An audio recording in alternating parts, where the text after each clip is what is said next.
آج کے درس کے اندر ہم یہ سماعت فرمائیں گے کہ کسی مسلمان کی حاجت کو پوری کرنا، اگر کوئی امید لے کر آپ کے پاس آیا ہے اس امید کے اوپر پورا اترنا، اگر کوئی قرض خواہ آپ کے پاس آیا ہے اس کا قرض ادا کرنا، اس کا ثواب، اس کا اجر کتنا ہے۔ حضرت سیدنا عبداللہ ابن عباس رضی اللہ تعالیٰ عنہ یہ فرماتے ہیں کہ میں مسجد نبوی شریف کے اندر اعتکاف کے اوپر بیٹھا ہوا تھا،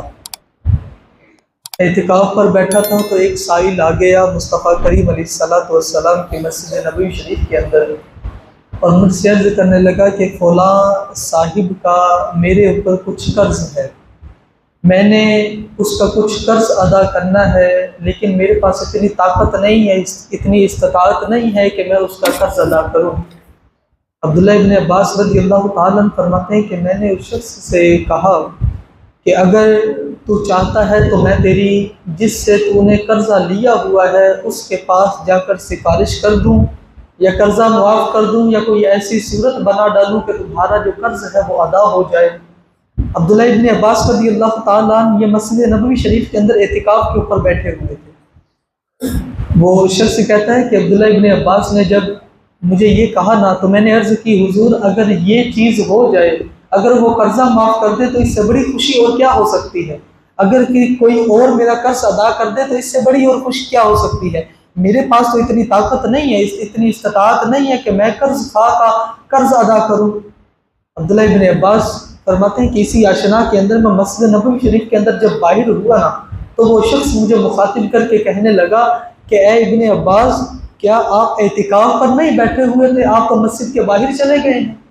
آپ کا اعتکاف ٹوٹ تو نہیں گیا؟ عبداللہ ابن عباس فرماتے ہیں کہ میں نے حضور علیہ الصلوۃ والسلام کے روضہ انور کی طرف ہاتھ بڑھا کر اشارہ کر کے کہا کہ میں نے مصطفیٰ کریم علیہ الصلوۃ والسلام سے حدیث مبارکہ سن رکھی ہے۔ وہ کیا؟ حضور علیہ الصلوۃ والسلام فرماتے ہیں کہ جو اپنے کسی مسلمان بھائی کی حاجت کو پوری کرے، اگر وہ آپ کے پاس سائل بن کر آیا ہے تو اس کے سوال کا جواب دیا جائے، اس کی حاجت کو پورا کیا جائے۔ فرماتے ہیں حضور علیہ الصلوۃ والسلام نے ارشاد فرمایا اگر کوئی حاجت مند تمہارے پاس آتا ہے اس حاجت مند کی حاجت پوری کرنا۔ حضور علیہ الصلوۃ والسلام فرماتے ہیں کہ 10 سال اعتکاف کرنے سے بھی زیادہ حاجت پوری کرنے والے کو ثواب عطا فرماتا ہے۔ 10 سال اعتکاف، 10 سال ایک شخص اعتکاف کرے اس کو جتنا رب تبارک و تعالیٰ ثواب عطا فرمائے گا نا۔ عبداللہ ابن عباس فرماتے ہیں حضور علیہ الصلوۃ والسلام نے ارشاد فرمایا اس شخص کی حاجت کو میں پوری کرنے کے لیے باہر گیا تھا، رب تبارک و تعالیٰ نے 10 سال سے زیادہ جو اعتکاف کرنے والے کو جو ثواب ملتا ہے اس سے بھی زیادہ رب تبارک و تعالیٰ میری تیری جو حاجت پوری کر رہا ہوں نا اس کا ثواب عطا فرمائے گا۔ اور حضور علیہ الصلوۃ والسلام نے آگے مزید ارشاد فرمایا کوئی شخص ایک دن کا اگر مسجد کے اندر اعتکاف کرے، کتنے دن کا؟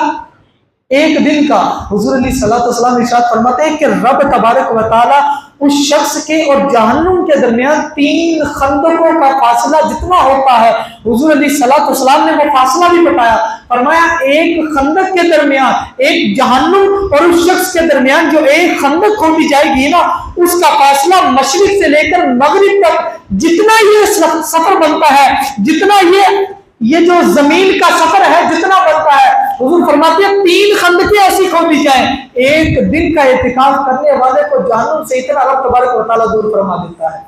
تو سوچو رب تبارک و تعالیٰ نے جنہوں نے 10 دن کا اعتکاف کیا ہے رب تبارک و تعالیٰ ان کو کتنا اجر و ثواب عطا فرمائے گا۔ اور یہاں پر ایک مسئلہ یہ بھی ذہن کے اندر رکھیں، اگر آپ کے پاس کوئی حاجت کرنے کے لیے آتا ہے تو آپ کے لیے اجازت نہیں ہے کہ آپ مسجد سے باہر جائیں۔ کیوں؟ کیونکہ وہ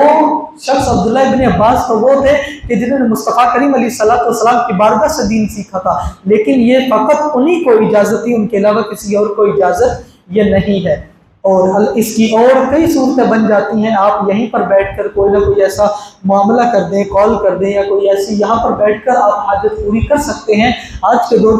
دور کے اندر اس طرح کے معاملات بھی ہیں۔ اور ایک آخری حدیث مبارکہ سناتا چلوں، مصطفیٰ کریم علیہ الصلوۃ والسلام نے ارشاد فرمایا کہ فرائض کے بعد سب سے بہترین عمل یہ کیا ہے؟ حضور علیہ الصلوۃ والسلام نے ارشاد فرمایا کہ جو شخص فرائض ادا کرتا ہے، فرض ادا کرتا ہے، اس کے بعد اگر وہ سب سے بہتر عمل کرنا چاہتا ہے، سب سے زیادہ پرخلوص والا عمل کرنا چاہتا ہے، حضور علیہ الصلوۃ والسلام نے ارشاد فرمایا کہ اسے چاہیے کہ اپنے مسلمان بھائی کا دل خوش کر دے۔ فرمایا جس نے اپنے مسلمان بھائی کا دل خوش کر دیا نا، فرائض کے بعد سب سے افضل عمل یہی ہے۔ اللہ تبارک و تعالیٰ سے دعا ہے کہ رب تبارک و تعالیٰ ہم سب کو اپنے مسلمان بھائی کی، اگر ہمارے پاس اتنی طاقت ہے، استطاعت ہے، اس کی حاجت پوری کر سکتے ہیں تو حاجت پوری کرنے کی توفیق عطا فرمائے، اور مسلمان بھائی کا دل خوش کرنا رب تبارک و تعالیٰ ہم سب کو نصیب فرمائے۔ آمین بجاہ النبی الکریم صلی اللہ تعالیٰ علیہ وسلم۔